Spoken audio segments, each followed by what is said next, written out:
Hello everybody, welcome back to Let's Play Everlasting Summer. As you remember from last time, we were reading a lot, and that's what this game is going to be about, reading. Okay, let's go, hurry, let's go. The panic was soon gone. Of course, the blood was still pounding in my templates, and my hands were still shaking, but at least I could think clearly now.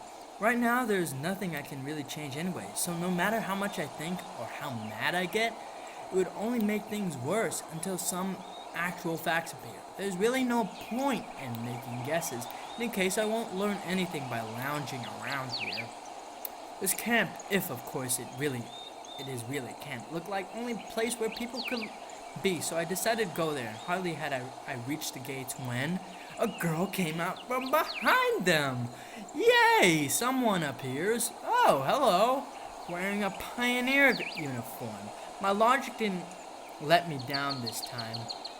Then again, uniform in the 21st century, and then again, a girl here. Sorry. Whoops.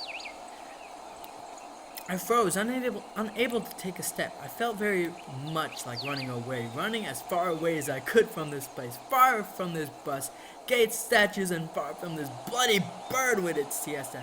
Ah! A girl! Run! That's how a lot of guys, when they see girls. Shut up! Okay. Just running free like the wind, faster and faster, waving to the planets passing by, winkling at the galaxies. Running, becoming a pulsar ray, and turning into vestigial radiation, running to face the unknown. You better stop. Run no matter where, as long as it's far away from this place. Sorry.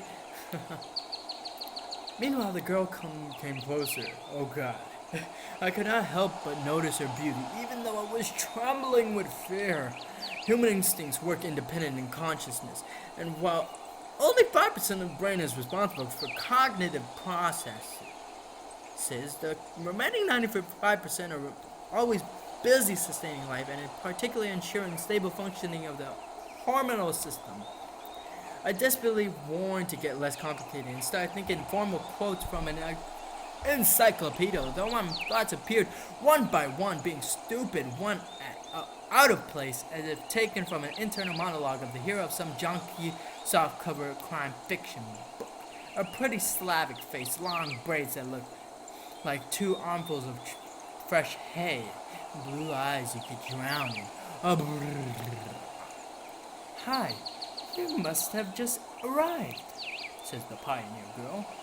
I don't want to be a creepy, so I'll reply. Yeah. So my name's Semyon. Okay, so that's what it was. So, alright, then welcome. My hair. She smiled broadly. Strange, it looked as if I had just a normal girl in front of me. Maybe she is a normal girl. Bah! I shouldn't have returned here. The woods and fields seem better. But what shall I do next? Try to speak with her as if she was a human, or run away, or what? The blood was pumping unbearably in my head, tearing it apart from the inside. A little bit more and the poor pioneer would be splattered with the gruesome contents of my skull. Oh God.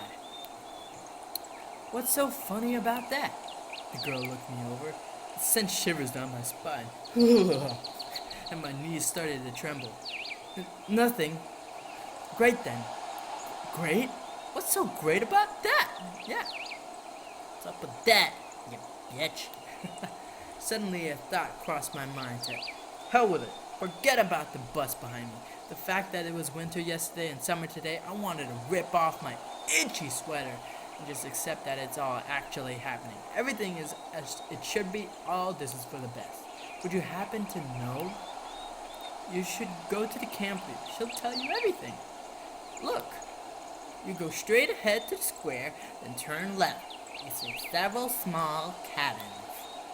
She pointed at the gates as if I knew what was behind them. Dimitri Menembro, is a permanent put the Russians out the Well, you can ask someone where Olga Dmitrievna cabin is. I don't know what that means, even though it's at the meeting over there in the top left corner. Okay. Got it? Of course I didn't. Well, I've got to go now. Well, just gonna leave me alone here, lady? The girl waved her hand at me and disappeared through the gates. Sorry guys. It seemed as if there was something ordinary. And all the show with the bus and the travels while awake or asleep were troubling only to me. While everything here is just the way it's supposed to be. Can't believe Pioneer uniform. What are they doing? A historical reenactment here? I hope I wouldn't find Lenin standing atop an armored car in this square. Oh God! But even that would not surprise me right now. After standing alone for a while, I headed into camp. A mere 50 meters ahead, a small one-story house popped up on the left side. The sign near the door said, Clubs. I was about to come closer. Oh God! When the door suddenly opened and a short girl wearing a pioneer uniform came out. Her pretty face gave me the impression of one suffering for the fate of the whole of mankind with a truly universal sorrow. As soon as she saw me, the girl froze as frightened. Oh, don't be scared of me, little lady. I froze too, considering what was the best to do. Approach first or wait until she showed me some initiative. Or maybe run away after all. Although this last option was constantly being suggested only by my self-preservation instinct, at least that's what I like to believe. Not the worst human instinct, but far from the most logical. If the instinct played poker against the deductive abilities, the outcome would be predetermined. And those deductive abilities, or at least their semblance, were hinting me that there was no need to be afraid of this girl. Oh my goodness, another girl. Suddenly somebody jumped out the nearby bushes. Oh, that music. Yeah. Dun dun dun dun dun. It's like Final Fantasy. Chocobo. A girl wearing a bright red t-shirt with USSR written on it. So we are in Russia. Okay, such a perfect reproduction of the age. Beautiful voice. Okay, let's get closer so that singing doesn't interrupt me. She looked quite short from the distance, and was probably younger than both pioneer girls, the one at the gates and this girl at the door of the clubs. At last, I decided to come closer, but the USSR, as I called her in my mind, jumped towards the first girl and started telling her something while wildly waving her arms. The other girls in turn seemed confused and lowered her gaze, remaining silent. I would have probably continued to observe their amusing dialogue, but the USSR suddenly pulled something out of her pocket, started waving it in front of the girl's face. Look! What is that? Something turned out to be a grasshopper. Yay! The first girl squealed. She must not be keen of insects, as she instantly rushed off towards the place where Lenin presumably made his speech about workers and peasants' revolution. That is to say, towards the square. The USSR glanced at me, grinned playfully, and dashed after her. Not a bad start to the day, I guess. I have absolutely no clue where I am. Besides that, there's some kids here role-playing as pioneers, and I don't know what the fudge is going on. As far as I can tell, this place is located thousands of kilometers away from my home. It might even be a different reality. And this was indeed a reality. What was that? Sorry, guys. I mean, everything around me seemed so real life that I was starting to think that, in fact, my previous life could have been just a dream. And what am I supposed to do now? Go in. I was picking at the clay paving stones in my shoe and staring aimlessly at the club's building. Just a few more seconds before I have to come up with some decision. Then when I recalled myself rolling on the grass weeping, I cringed in disgust. Perhaps it's another instinct. When all energy for whimpering and self-pitying is used up, the body ever goes into a hibernation and mobilizes its reserves. Mine seemed to have chosen the second option. Because out of the blue, I found a determination to figure out what was going on. And in order to do that, I have to act like a man. Make a man out of you. Like a human. To maintain the dignity, the dignity of a representative of my own world.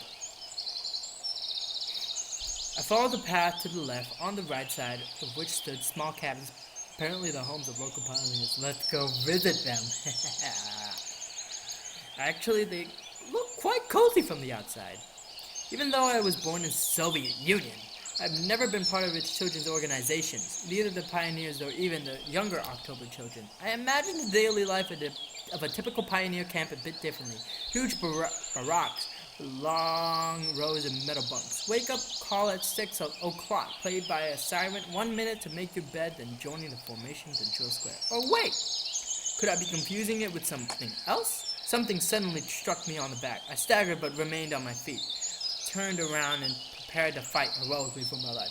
Are you ready? Let's rumble! Oh God. But all I found was another girl standing before me. My mouth hung up open as bright. Pick your jaw off the ground. Oh, I closed my mouth.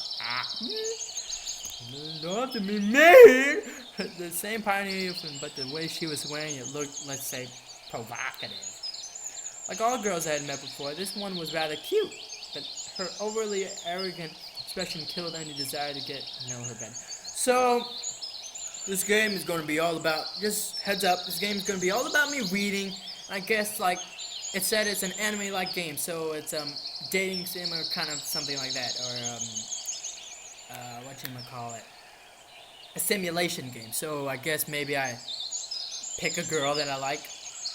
I won't tell you, because I haven't seen all characters, but we'll see who I like. Okay. New here, are you? Semyon. I don't like, what's that name? Fine. See ya. Ooh, that expression. Nice body.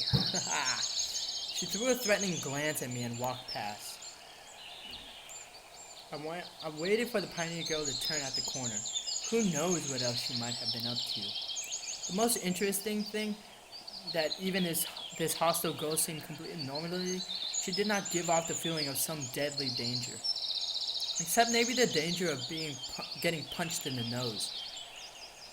At last I managed to make it to the square. There was no Lenin on an armored car, although one could easily expect something like that after all this had happened. What about Putin? Huh? Putin? Why Lenin? Must be back then. Said, however, a monument to a certain comrade towered in the middle of the square. The letters on the pedestal read Genda. Must be some big figure in the party. There were some small benches at the side. It's quite pleasant here. Where did that girl tell me to go? To the left or to the right? To the left, to the right, to the left, to the right, to the left, to the right, to the right, up. Let's go to heavens! To the left or to the right?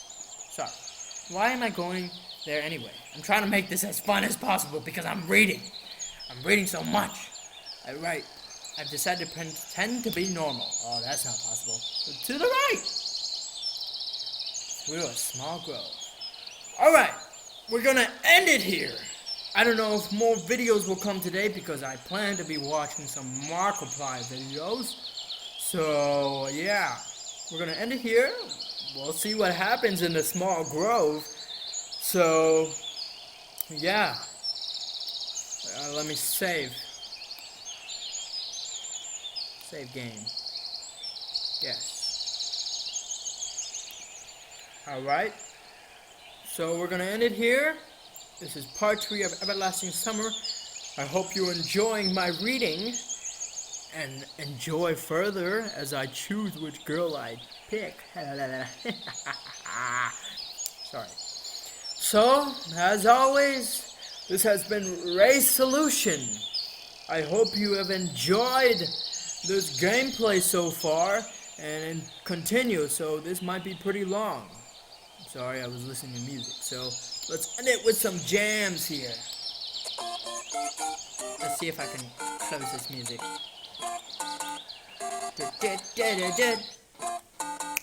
It's the dream.